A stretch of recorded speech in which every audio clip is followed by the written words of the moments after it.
মিয়া, তুমি আমার গার্লফ্রেন্ডের বিয়া করছো, ওইটা যদি বিবেচনা করি তুমি আমার চিরশত্রু, বুঝছো?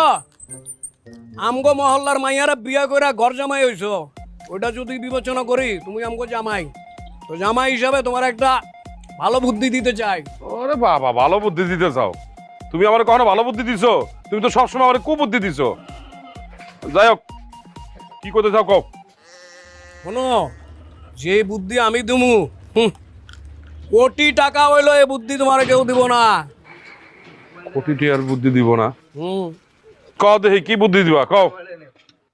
আমগো ওই বাজার আছে না, হুম। বাজারে 4-5টা মাংসের দোকান আছে, একটা দোকান তুমি খুঁজা লইবা, ওই জায়গায় আমি শুনছি চোরাই গরুর মাংস বিক্রি হয়। কও কি? তুমি যে খুঁজলো, আমার বিশ্বাস তোমার গরুটারে পাইবা। মানে আমার গরুটা ওখানে পাই দেবো? হুম, পাইতে তুমি পারো। আবার ভুলভাল কথা কইতেছো না তো? শোনো, আজ